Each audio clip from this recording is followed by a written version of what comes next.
anak-anak Miss, hari ini kita belajar agama ya nak. Yuk kita bernyanyi dari nomor 364 Kidung Jemaat.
Kita berdoa. Terima kasih Tuhan Yesus Kristus buat hari ini Bapa, Kau sungguh baik memberkati hidup kami. Kami boleh belajar lewat daring Tuhan, kami boleh sehat dan kuat. Bapa, kami mau serahkan hidup ini dalam tangan Tuhan. Bahkan kami mau belajar firman Tuhan hari ini. Bapa, berfirmanlah, kami siap mendengar. Dalam nama Yesus Kristus kami sudah berdoa. Amin. Oke anak-anak Miss, kita buka buku paket kita ya nak. Kita belajar dari bab 7 halaman 47. Temanya pengorbanan Yesus. Nanti bacaan firman Tuhan dari Matius 28. Oke. Hari ini kita belajar pengorbanan Yesus. Nah, kita semua sudah tahu bagaimana pengorbanan Yesus kepada manusia di dunia ini. Ya nak, Yesus itu benar-benar Allah, 100% Allah. Dan dia 100% manusia. Dia datang dari surga ke dunia ini hanya untuk menebus dosa manusia. Dia dilahirkan dari rahim Bunda Maria. Dia lahir di kandang domba. Dia dibesarkan di dunia ini oleh Bunda Maria. Ya nak, dia dibesarkan, bahkan dia dididik oleh ibunya, orang tuanya. Dan sampai pada masanya dia harus menderita, disalibkan hanya untuk menebus dosa manusia. Nah, karya penyelamatan Allah itu tidak terlepas dari penebusan. Ya, dulunya kita ini orang berdosa. Ibaratnya kita ini seorang budak. Ya, seorang budak yang harus ditebus. Ya, seperti itu. Nah, pada saat Yesus disalibkan, pada saat dia menderita di kayu salib, dan disitulah ya kita beroleh penebusan yang luar biasa. Dosa kita yang jahat itu telah dibayar lunas oleh darahnya yang suci. Anak-anak Miss yang dikasihi Tuhan, orang-orang yang disalib itu harusnya orang-orang jahat, ya, orang-orang pendosa. Tapi Yesus disalibkan, ya, yang artinya di situ dia mau rela berkorban, ya, memberi dirinya, ya, dihina, ya, bahkan diejek, dicaci, dipukul, ya nak, hanya untuk manusia, supaya manusia ini beroleh keselamatan. Kenapa Yesus sungguh baik kepada manusia? Karena itulah misinya, tugasnya.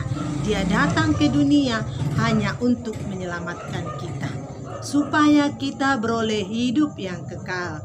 Ya, dia turun ke dalam maut menggantikan kita. Dia mati, ya, 3 hari ya nak ya. Dia turun ke dalam maut. Dia mati, ya, supaya kita beroleh hidup yang kekal, supaya kita hidup selama-lamanya di surganya. Nah, maut itu adalah upah dosa, ya nak. Kristus dalam kemanusiaannya mengalami kematian. Ya. Kemudian ia turun ke alam maut.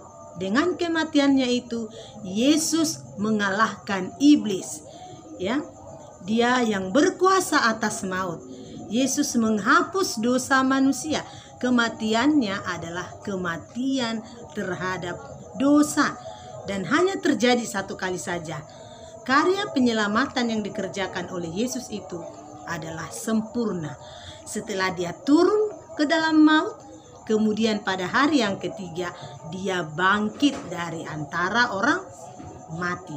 Disitulah letak kekuatan, kejayaan, kehebatan bahwa Yesus Tuhan kita adalah mampu mengalahkan kematian, mampu mengalahkan si iblis. Ya, kebangkitan Yesus adalah kemenangan yang sempurna.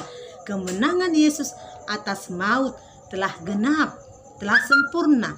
Kematian kedua itu tidak lagi berkuasa. Kemenangan itulah yang akan menjadi milik kita. Kebangkitan merupakan kehidupan setelah mati. Nah, bagi para murid, kebangkitan Yesus itu memperkuat percaya mereka bahwa Allah yang berkenan atas kematian Yesus sebagai tebusan bagi dosa manusia. Yesus tidak saja bangkit pada hari ketiga, tetapi membangkitkan orang mati. Anak-anak mis yang dikasihi Tuhan Yesus, jika kita percaya bahwa Yesus mati dan bangkit kembali, maka nanti kita pun akan seperti itu. Setelah kematian, maka kita akan dibangkitkan kembali dan kita akan bersama-sama dengan Tuhan Yesus di surga. Dan anak-anak yang percaya kepada Tuhan Yesus, siapa saja orang-orang yang percaya kepada Tuhan Yesus akan beroleh hidup yang kekal bersama dengan Tuhan Yesus. Hari ini Yesus sedang mempersiapkan tempat kita di surga. Dia sudah di surga dan dia hidup selama-lamanya. Yesus yang memegang kunci kerajaan surga. Hanya dia satu-satunya yang berani berbicara bahwa dia adalah jalan keselamatan. Akulah jalan dan kebenaran dan hidup. Tidak ada yang bisa sampai kepada Bapa kalau tidak melalui aku. Jadi hanya Yesus satu-satunya jalan ke surga. Tidak ada yang lain. Tidak usah cari yang lain jalannya. Hanya Yesus satu-satunya. Jadi kalau hari ini kamu sudah tahu bahwa Yesus satu-satunya jalan ke surga, jangan menyimpang ke kiri dan ke kanan lagi, nah, tetapi tetaplah berpegang teguh kepada Yesus. Karena apa? Dia sudah mengalahkan maut, dia sudah mengalahkan iblis, dan dia sudah bangkit, ya, dan dia sudah ada di surga, memegang kunci kerajaan surga, bahkan menunggu kita orang-orang yang percaya. Dan Tuhan sudah menyiapkan tempat bagimu. Kamu percaya ada tempatmu di surga, sayang? Amin. Nah, orang yang percaya kepada Tuhan Yesus pasti dia mendapatkan tempat di surga, kehidupan yang kekal. Mengerti firman Tuhan hari ini, sayang? Nah, apa yang harus kita perbuat? Beriman, percaya kepada Tuhan Yesus bahwa dia adalah Allah yang hidup, Allah yang memegang hidupmu, Allah yang menjagamu. Percaya sepenuhnya kepada Tuhan. Dan ketika kamu percaya sepenuhnya kepada Tuhan, mulai hari ini jangan lagi imannya terganggu. Tetaplah berdoa. Berdoa kepada Tuhan Yesus, ya sayangnya. Dan ingat, jangan melawan orang tua. Karena orang tuamu itu adalah wakilnya Tuhan. Mengerti firman Tuhan? Oke.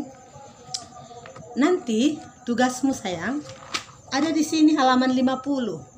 Tugasmu mewarnai, ya, dan nanti akan Miss buat kuis.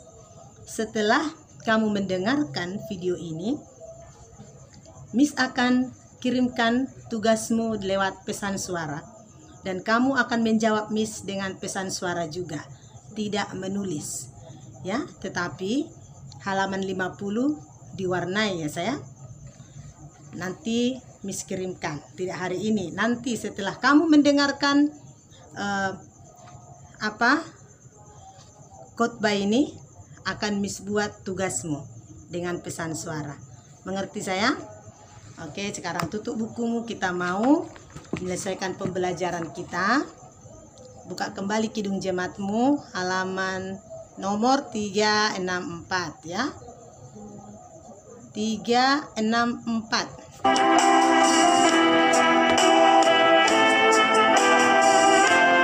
Sama-sama bernyanyi ya.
Kita berdoa.